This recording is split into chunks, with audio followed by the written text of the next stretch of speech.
Magandang araw mga Novo Ecijano. Ang programang Eat Lang ng Eat sa TV48 ay inihahandog sa inyo ng pamahalaang pandalawigan. Sa pamumuno ni Governor Charina Cherry Umali, bahagi ng programang ito ang paglilibot sa buong lalawigan ng Nueva Ecija upang humanap ng mga kainan o restaurant na maaari naming maitampok sa telebisyon. Ito ay libre para sa lahat ng mga nagnanais na mai-feature ang kanilang mga kainan o restaurant.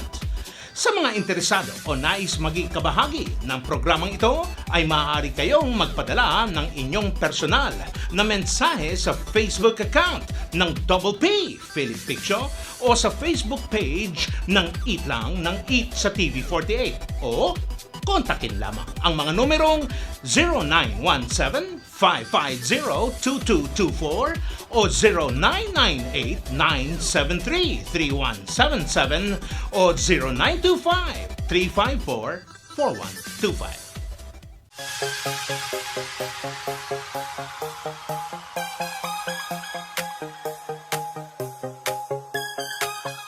Masarap na araw mga Novo Ecijano. Ako po si Jovelyn Astrero at ngayong araw ay samahan niyo po ako dito sa bayan ng Quiapo upang liputin ang isa sa kanilang ipinagmamalaking pansiteria.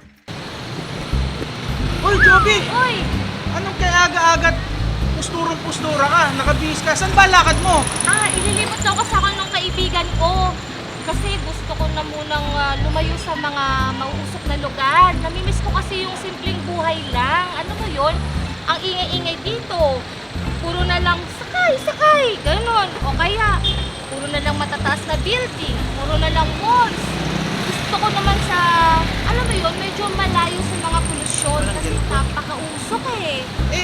Saan ka naman daw ililibot niyang kaibigan mo at kay aga-aga yan ang postura mo? Kasi medyo malayo yun, kaya kailangan maaga. Lilipot na kasi ako sa bayan ng kuya ko. Mukhang gusto kong sumama. Pwede ba ako sumama dyan? O naman, sige, pwede naman. Teka, kung sasama ako, meron bang pagkain dyan? Ayun ang nga ba sinasabi ko eh. Di pa man tayo maalas pagkain agad. Siyempre ako pa ba? Pag lumakad ako, paniguradong may pagkain. At siguradong masasarap at babalik-balikan mo talaga. Talaga? Sige, tara na. Hanggat hindi pa pumuputok si Haring Araw, bumiyahin na tayo nang maaga tayo makarating sa Quiapo. Oo, ang hirap kasi ng sasakyan. May Oo. sasakyan ka ba? Meron. Pwede natin gamitin yung sasakyan. O sige, tara. Tara, sige na. Tara na.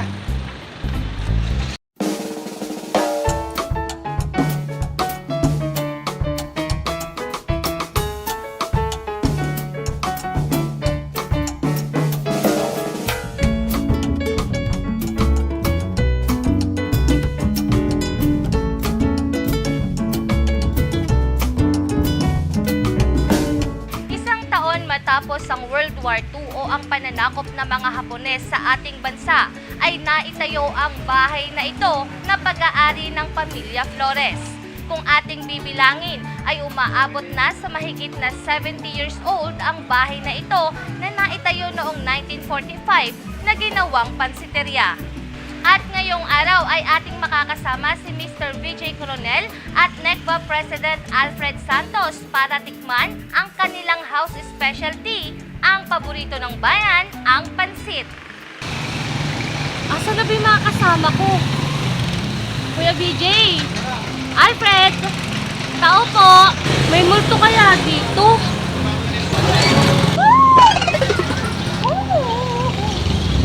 Joby! Ano nangyari sa'yo? Kanina pa kita hinihintay. Paano ka nakakita ng multo? May multo!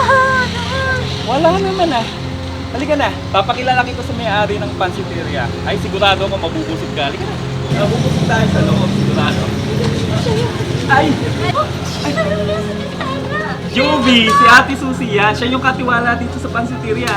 Mag-hello ka. Hello, Ate Susie. Ay, loko! Halina kayo, pumasok na kayo. Kanina pa namin kayo hinihintay. Papakilala ko kayo sa mga ari.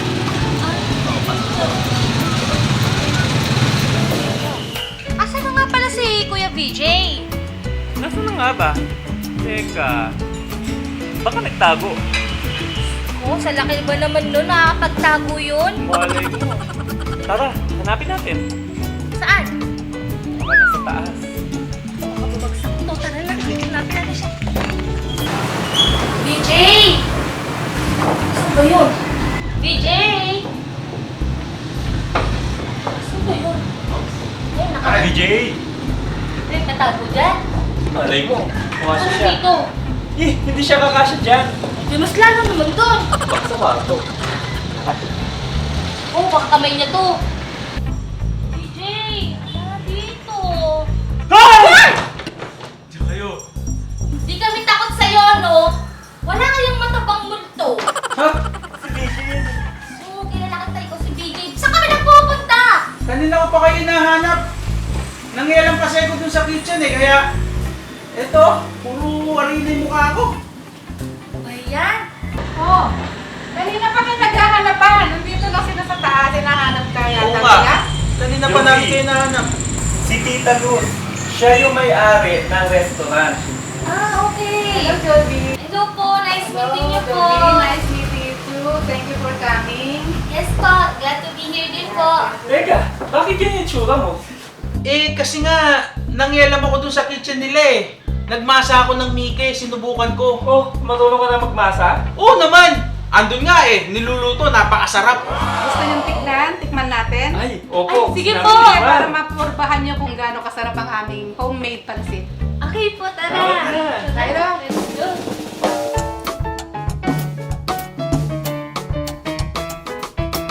So, Ate Luz, sino po talaga yung unang nag-manage nitong Flores Pansiteria? At sino talaga yung nagpatayo nitong bahay na to?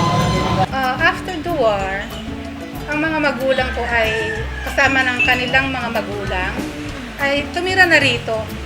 Ang mga magulang ko ang nag-umpisa ng Flores Pansiteria sa pagtutulong nila ng kanyang kapatid. Ang mga magulang ko ay si Ginoong Juanito de los Santos Flores Sr. From Cuyapo, Nueva Ecija. And my mother is from Bangui, Ilocos Norte. Ang pangalan po niya ay Lorenza Aguliana. Katulungan niya ang mga kapatid nila na si Ginoong Florencio de los Santos Flores at si Ginang Justina Aguliana na siyang natitirang Fox namin dito sa nag-umpisang ito. She is now 92 years old. 92. Oo. She's still alive. She's still alive at andun siya sa kabilang bahay, sa bahay ng mga panganay kong kapatid. Simula po nung maitayo itong bahay na to, is talagang ginawa na rin siyang pansiteria. Itong bahay na ito ay nagsilbing tahanan ng naming 7 magkakapatid. Dito sa baba, naghahanap buhay ang mga magulang ko. Dito sa bahay na ito, sa tahanan na ito, dito kami tinubo. Dito kami dinisiplinahan. Dito kami nagsalo-salo ng mga magagandang moments ng buhay namin. Ang mga magulang ko ay napakauliran at sila ay mga masisipag na mga tao. Itong tahanan namin na Flores Pansiteria ay naging tagpuan ng mga apo ng mga magulang ko, mga anak-anak na rin ng mga kapatid ko, at ito ang nagiging tagpuan namin ngayon sa mga mahahalagang okasyon katulad ng Pasko. Siyang nakaugalian namin na practice namin na nabubuhay pang mga magulang namin. So, dahil ito ay naipatayo na rin, naipatayo po itong bahay na to, itong negosyo na to talaga ang bumuhay sa inyong itong magkakapatid. Ito ang hanap buhay ng mga magulang ko sa pansitan, kasama ng ibang lutong ulam. Ito ang bumuhay sa amin, ito ang nagpaaral sa amin. Sa tulong na rin namin magkakapatid, nagtutulungan kami magkakapatid na pag-aralin ng bawat isa. Itong pansitiriang ito ang naging tampulan ng bilihan ng mga taga-Cuyapo noon dahil talagang ang tuwing Sunday, punong-puno ito, isang batang maliit lang ako nung nakikirahan ako sa mga tao para lang ako makalabas ng pinto. Dito na rin tumatanggap ang mga magulang ko ng simpleng handaan ng kasalan, binyagan, kung anong mga okasyon. So, talagang kilala na ang Flores Pansiteria dito Kilalang kilala ang Flores Pansiteria dahil ang mga taong nakagisnan na nila ang Flores Pansiteria, mga nasa ibang bansa ay hindi kumpleto ang kanilang pagbisita rito sa aming bayan kung hindi sila nadadalaw dito sa original Flores Pansiteria. So yung po bang mga nangingibang bansa na bumabalik dito, sila po ba yung nakagisnan na po nila yung pansit na to, tapos nung ibang bansa sila, binalikan nila? Yes. Siguro ng mga matatanda nila na nagisnan nila na dito bumibili ang kanilang mga magulang ng mga ulam nila. Kasi noon ang pamumuhay namin noon ay isang payak at simpleng pamumuhay lang.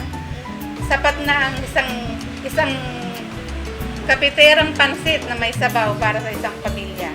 Dadagdagan na lang nila ng mga lutong ulam na additional namin tulad ng adobo, menudo, dinuguan. Yun ang mga regular meals ng mga magulang ko noon. Plus, yung sisig namin na merong repolyo na kung titingnan mo ngayon ay tinatawag yun na coleslaw.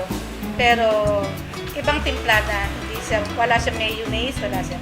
Yun yung mga simpleng pagkain na ginusto ng mga simpleng ng Kuya Peños at ng mga bumibisita rin ng Kuya po. Nagugustuhan naman nila yung aming mga simpleng menus. Apo. Simula po nung maitay kong pasiteria, ano po ba yung mga niluluto lang din noon? Pansit pa lang din po ba? Puro pansit, sisig na may repolyo, at lutong ulam, yun lang. So hanggang ngayon, mula noon hanggang ngayon, At minentain ko na lang po yun. Minentain na lang po namin ng mga anak. Sa ngayon po ako ang parang nagmamaneho dito dahil wala po yung mga kapatid ko na pwedeng umasikaso dito. Ako lang po ang dito sa Pilipinas. Kaya sa kagustuhan ko kung ang Flores Pansiteria ay mabuhay. Ang pamana sa amin ng aming mga magulang ay maging parte rin ng mga taga-kuya ko. Mini-maintain po namin ito kahit hindi po kami masyado pang regular ngayon. Pero almost regular na rin po kami bukas araw-araw. Apo. Pinipilit po namin ibalik ang dating sigla at buhay ng Flores Pansiteria. Apo. Preserve ang pamana ng aking mga magulang. Ito po, itinayo po ulit siya, binubuhay ko po pili. Apo. So ano po ba yung kakaiba doon po sa pansit ninyo dito sa Flores Ang Pansiteria? Flores Pansiteria, ang aming pumiki ay homemade, ginagawa po namin. Hindi po kami nag-i-stock, hindi po kami naglalagay ng preservatives para lagi pong sariwa ang aming inihahain. Mga gulay, mga fresh cabbage, mga meatballs, and may mga sahog din po kami. Tulad ng mga ordinaryong karne na, mga tayo, manok, pork. Pero ang sikreto po niya ay we serve it fresh. We do not cook. It's not pre-cooked. We do not preheat. Basta once you order, we cook. Open po ang Flores Pansiteria ng anong araw at anong oras po? Araw-araw bukas ang Flores Pansiteria, hindi kami nagsasara. Mag-uumpisa kami ng 8 in the morning hanggang 8 din po ng gabi. Bukas po kami. Monday to Sunday. Monday to Sunday. At ngayon nga po mga Konovo Isihano, kasama natin si Kuya Eric Carbillon para ituro sa atin kung paano gawin ang Mickey ng napakasarap na pansit ng Flores Pansiteria. Kuya Eric, paano po ba gawin ang Mickey ng Flores Pansiteria? Turo nyo naman po sa akin. Una, ihahalo natin itong Ano po ito? solution ko na ito. Ito po ang special solution. So, ito mga ka-Novo Ecijano ang sikreto. So, kung ano man yung nakahalo dito, secret nga eh. Diba? So, ihahalo natin sa, ano po ba to? Pulbos? Harina. Harina. Akala ko pulbos. So, ibubuhos lang po. Buhos mo siya ng ano. Dahan-dahan. Tapos, Hahaluin mo siya ng hahaluin. okay lang po ba kahit hindi ako naghugas ng kamay? May bugas ka na lang. Yan, yan. Hahalu-haluin lang. So mga gaano po ba katagal hinahalo itong Kaya na sinabi ko harina na kanina, to? nasa 45 minutes. Mano-mano po tayo dito. Ano. Wala po bang machine? Meron namang machine. Kaso nga lang, siyempre, ganyan na konti lang, pwede na siya dyan. Tsaka, mas masarap po pag hinalo ng kamay na hindi Naman. naghugas. Parang ganito. So, pagkatapos po na to, isasalang po. Sige po. Yun.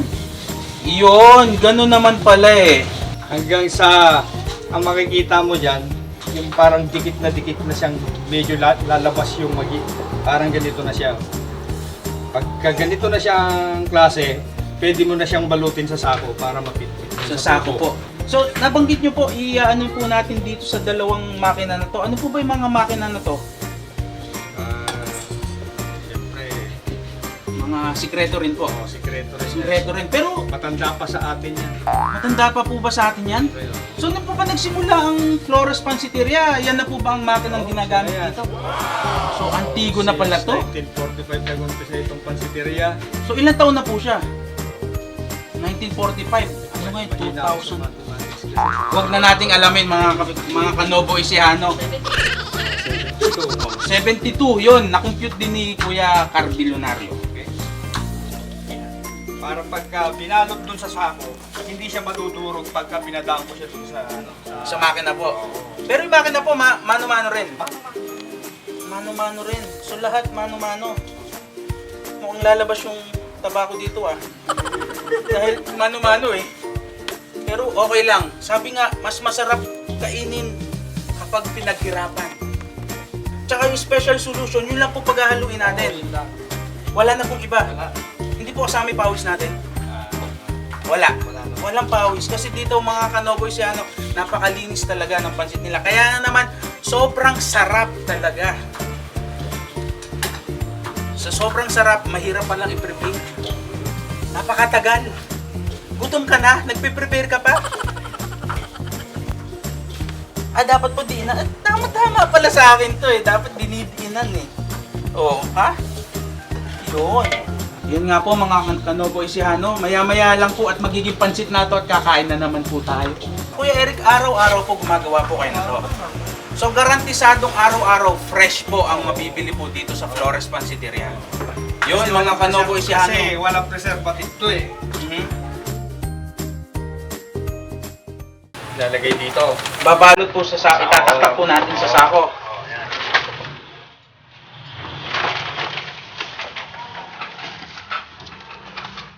Tapos po, yun, parang may, yun ang sinyalis na tapos na yung pagmamasa. Tapos ito, dapat to bitin-bitirin siya. Okay. Para hindi siya mabibitak pagka pinadaan mo dito. Kasi pag pinadaan mo rito at bitak-bitak, mag-uulit ka uli ng ganito. Aba, Ito. ulitin po ulit ang isa. Oo, kung halimbawa mo hindi siya na nagpiping mabuti.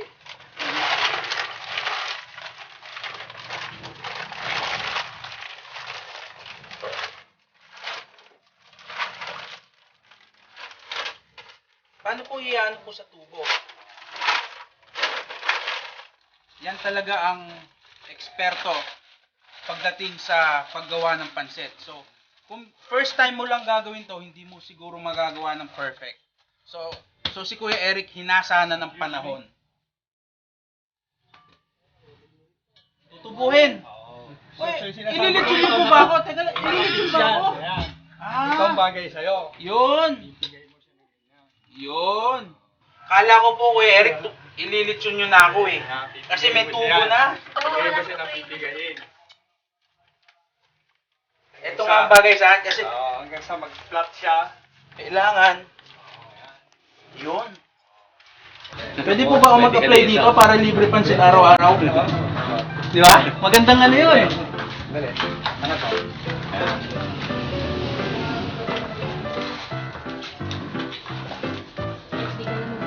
Oo. Isang magandang workout na to. Ano Kuya Eric? Kaya po pala Kuya Eric pati yung anit nyo may muscle. May muscle ba? Oo Kuya Eric, paano nyo po nagagawa yung mga bagay na ganyan?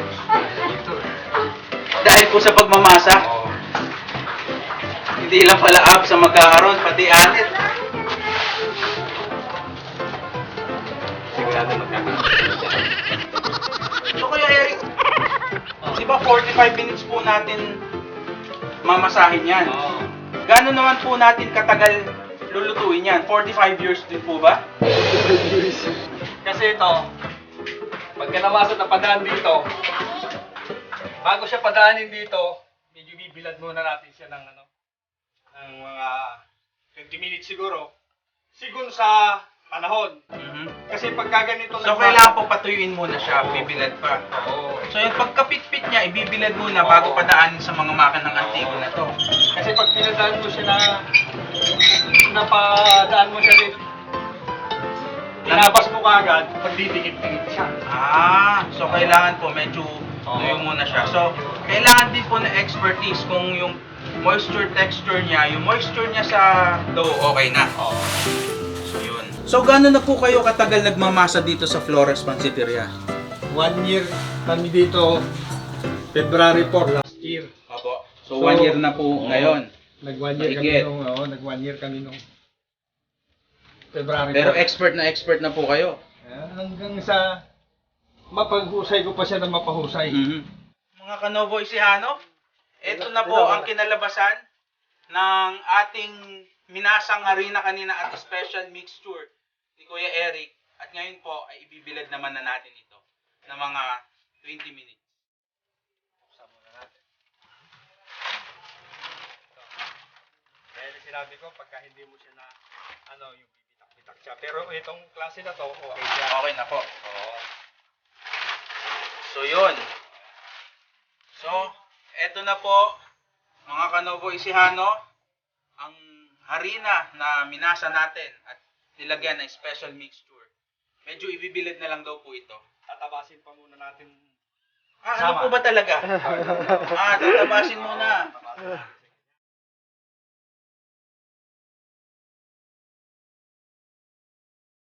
So, ito, madadaan mo siya ngayon. Ito po, una muna pa ganyan.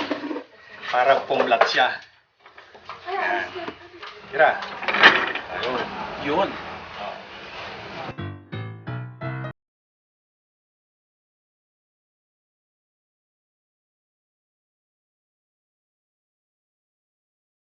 Magiging kanyan, mapipitpit siya na mapipitpit.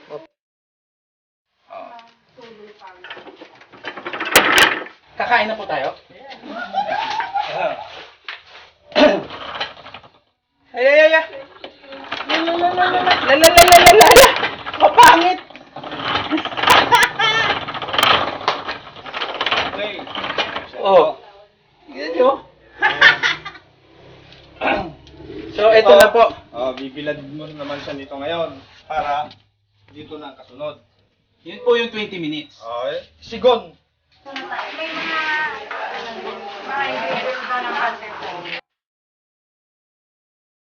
Okay. Ayan nga po, Kuya Eric. Napatuyo na po natin ng 20 minutes or less. Haplusin nyo nga po kung anong haplos. Okay na yan. Okay na po. Naku, napakagaling talaga mga Kanovo Ecijano umaplos ni Kuya Eric. Ngayon Kuya Eric, pagkatapos po nating mapatuyo po itong ginawa nating harina kanina para maging pasit, ano na po ang susunod? Ito na, dito na sa kason na to. Susunod mo na siya ganyan. Apo? Yan. Hihigit mo yan. Yan na po yun. Yan. Yun.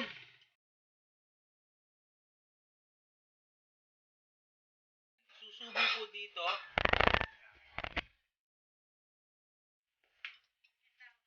Yun. Tapos papaikutin lang po ito.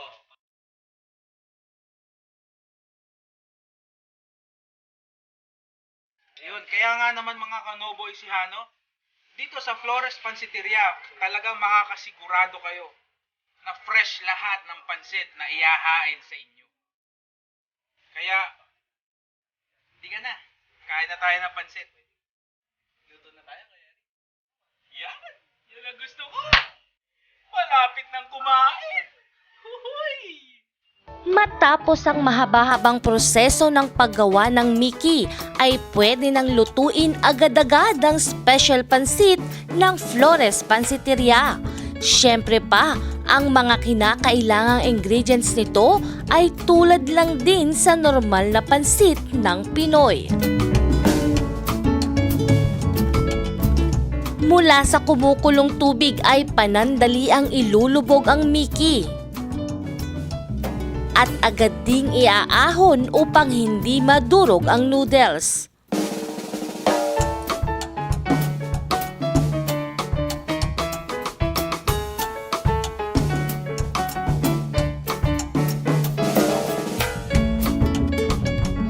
Pagkatapos ng 5 minuto ay heto na ang special homemade pansit ng Flores Pansiteria na sa itsura pa lang ay talaga namang matatakam ka ng tikman. At ngayon po ay nandito na tayo sa pinaka-best part, ang tikiman portion. At syempre, para po tikman natin ang mga inihain ng Flores Pansiteria ay atin din pong makakasama ngayong araw si Mr. Danlu Kalugay, ang tourism officer ng Bayan ng Cuyabong, at syempre ang kanyang assistant na si Miss Jeline Malapit. Okay, ready na ba kayo tikman ang pansit ng Flores Pansiteria? Ready Okay, na! go Yeah! it! Wala na natin. Tikman. Kayong Ang napakasarap na sisig repolyo. Alam mo ba, ngayon na ako nakatikim ng sisig repolyo. Oo nga, Sir Alfred. Ito ang first time na makakatikim ako ng sisig repolyo. Oo nga. Kasi usually ang sisig hindi nilalagyan ng repolyo. puro karne na. Opo, puro karne, tsaka po utak ng baboy o kaya mayonnaise minsan. Our sisig is a healthy sisig because we have like vegetables, meat, and seasoning. At naman talagang napakasarap niya. Malasa. Ano kaya ang ginamit yung sangkap na nagpasarap sa kanya? Ordinary suka lang. Kahit next pa nabibili yung supermarket, pwede akong kumuha. Ordinary suka, toyo, Sarap. mix. Magkano po ang sisig na yan? Ang per order ng sisig namin ay 50 pesos. So ang pansit po natin, magkano po? Ang isang order ng ordinary pancit is 60 pesos. Special is 75 pesos. Ilang taon na po makakakain sa... Ang isang order kung hindi naman for 2 persons. Apo. Tapos meron din po tayong mga nakabilao, di po ba? Yes. You could order as one bilao at 530 pesos or another at 330 pesos. Ito yung minasan niya kanina, di ba? Yes. Ito yun. Ito na yung finished product. So, nandito yung mga mahiwagang ingredients. na Yes, kanya. yan. Ayan. Yan yung pinaghirapan ko na, tsaka yung tinuluan ko ng pawis. Walang pawis. Ay, hindi, joke lang, joke lang. Masarap! Masarap ba? Pwede Sabi ko na, sa inyo diba? eh. Pwede na ako dito. Pwede po ba ako mag-apply dito kahit pansit lang araw-araw ang sweldo ko? Sure. Basta magmamasa ka lang at magpipit. Hayanin mo yun. Medyo... Pwede na rin po, basta may pansit araw-araw. This is best served when hot. This is best eaten when hot. Malasa siya. Meron siyang something na lasa sa noodles na palagay ko nasa noodles na siya. Ano po yun? The secret of Flores Oh, yun yata yung Secret. secret sauce na inihalo namin ni Kuya Eric kanina doon sa harina. Ah, Yun yung secret, sir. Oo. kaya pala kahit yung mismong noodles niya, meron na siyang May lasa na, hindi na kailangan pa ng sahog para malasahan ng masarap yung noodles. Kaya po, kung napansin niyo po kanina, yan po ang binabalik-balikan ng ating mga lokal na kababayan hanggang yung mga nasa abroad ang nagbabakasyon umuwi ng ating Flores Pansit. So they came together para tikman ang nakagawin ang lutong espesyal. Napansin ko po, meron pa yung meatballs. Saan po gawa itong meatball? Homemade din namin yan. Pure meat, konting taba, bawang, paminta, So, flour. so near po siya parang sausage or Yes, longganisa. almost longganisa. Napakasarap nung ano nila, meatballs. Ma'am, maano po ako sa sisig? Sino po ang nakaisip na lagyan ng repolyo po yung sisig? Lahat po yan ay original recipe ng aking mga magulang. So galing pa po sa mga magulang niyo po. Since 1945. 1945. Wow! So, wala po bang mga kuya po ano tawag? Kuya Peña po. Kuya Peños na gumagaya na rin po nito? Meron din siguro, pero Serve na rin? hindi nila matutumbasan o mapapantay ng gawa ng Flores. Siyempre. Yes. This is the original. So, since 1945 pa po yung recipe, kaya naman Jovi, yung mga pagkain natin dito ay talagang mga antigo. Hindi naman antigo na noong 1945 pa niluto, pero yung recipe ang antigo. Kaya naman talagang napakasarap. And if you notice, we were able to preserve some of our tables and chairs. Yung mga makina ng yung mga makina na paggawa natin ng noodles. Antigo rin po ito. Antique, including the chairs. Nako, daga ako sinukuan mo. Doon mo na pala yan. Huwag kang mag-alala, basta antigo, matibay. Ang sarap. It's a healthy food. Healthy nga kasi sisig siya pero meron siyang gulay. Not pure meat.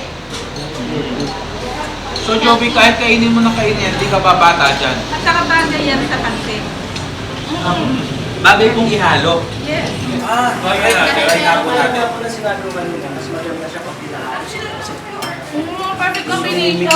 Parang siya po yung pagkapares ng pansit. Pag Ay, bagong oo. toppings. Kasi meron siyang asin, tapos ito may alat. Pag pinagsama mo, Sige, sige. Perfect. perfect! Yun. Galing. Sige. Try nga natin Sige, try natin. Paabot Subukan mo ito. Sisig. Hahalo natin sa Pansit. pansit.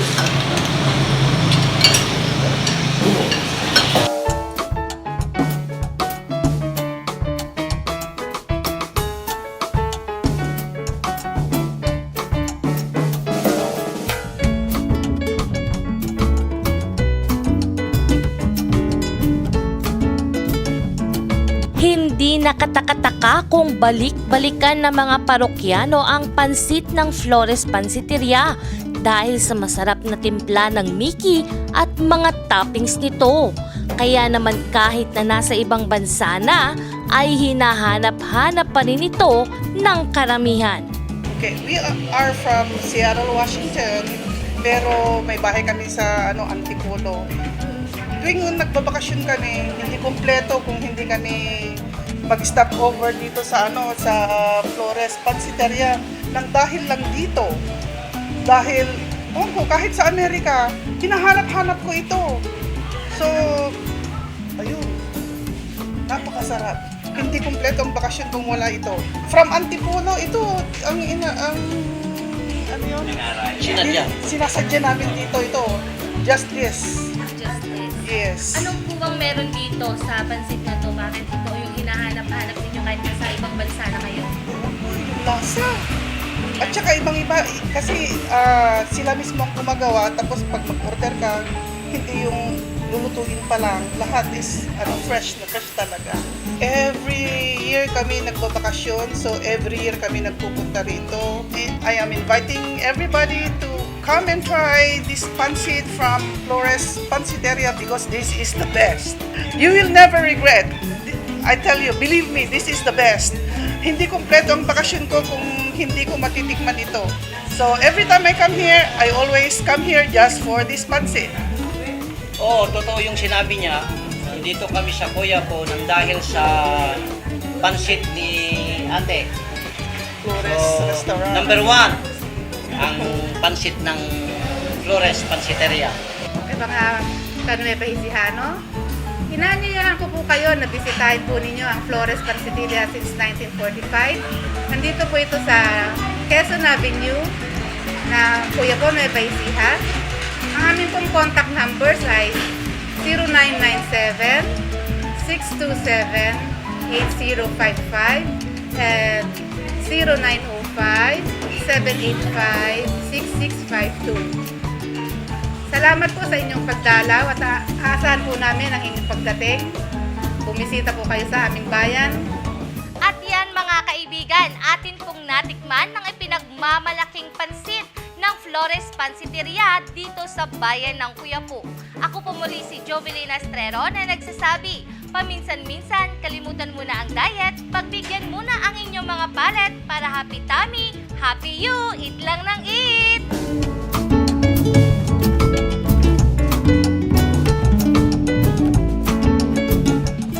Ang programang Eat Lang ng Eat ay bahagi ng programa ng Pamahalaang Panlalawigan ng Nueva Ecija sa pamumuno ni Governor Zarina Cherry Umali sa pakikipagtulungan ng Provincial Tourism Office at Nueva Ecija Convention and Visitors Association upang maipakilala ang mga food destinations sa probinsya. Ito ay libre para sa lahat ng mga restaurant o kainan sa Nueva Ecija na nagnanais na maitampok sa Eat Lang ng Eat sa istasyon ng TV48 at mailalagay ang kabuang palabas sa website ng Double P.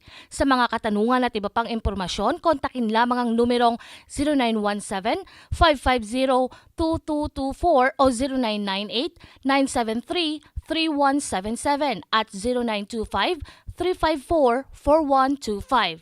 Maaari ring magbigay ng mensahe sa Facebook page na Eat Lang ng Eat sa TV48.